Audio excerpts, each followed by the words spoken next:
Welcome to my channel.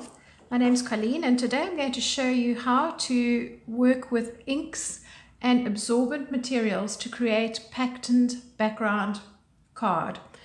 By absorbent I mean anything that can soak up liquid, and this video is going to show you how to use salt for that. So I have in my little spritz bottle some ink and I'm just now going to spray this onto my paper. I want to get it reasonably wet, so I'm putting color on.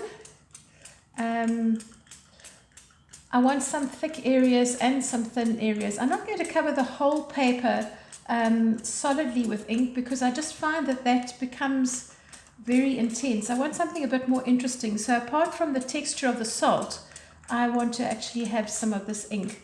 And you do need to make sure that the ink is still wet. In other words, you need to be able to see it as being shiny on your surface, like these bigger blobs that I'm getting now that I'm putting on more, to be able to get some sort of an effect. If it's very dry, then obviously it's not going to be able to absorb anything. If you're working in an extremely hot climate, then what you could always do is just to spritz your paper with some water to begin with and then carry on. So now I'm going to sprinkle just some table salt over these wet areas, and what the salt does is it actually absorbs the ink and it creates these little patterned effects.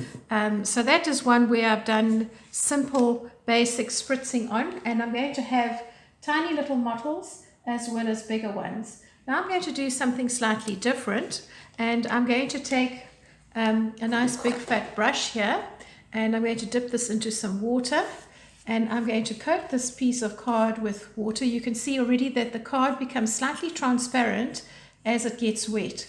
And you do want to make sure that you coat the whole piece of card. So perhaps go backwards and forwards or lengthwise, and then do it in the opposite direction, side to side, just to make sure that you don't have any dry spots, because that will look rather ugly to have a line like that. Okay, so now because my paper is really nice and saturated with the water, I'm going to be able to put some ink on here. And this will give one a much more exaggerated type of effect. Let's just work with a different color here. Oh goodness, there we go. I've got a bottle whose nozzle wants to do its own thing, but anyway, we'll just work with it.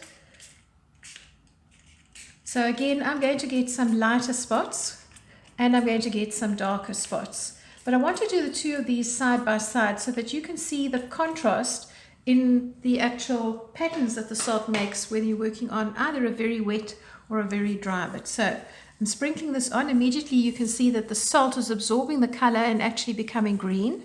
And if you leave this until it's completely dry, leave it flat if possible, you're going to find that it actually will just brush off quite easily.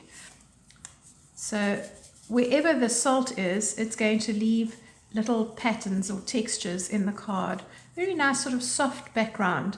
You can see here that there's more of a blob, and that's going to give it almost like a cell kind of effect, you know, where you've got a circular pattern. All right, so the secret now is just to set this aside and leave it to dry, and once it's completely dry, then just brush the excess salt off. And I will show you this once it's been completely dried. Bye for now.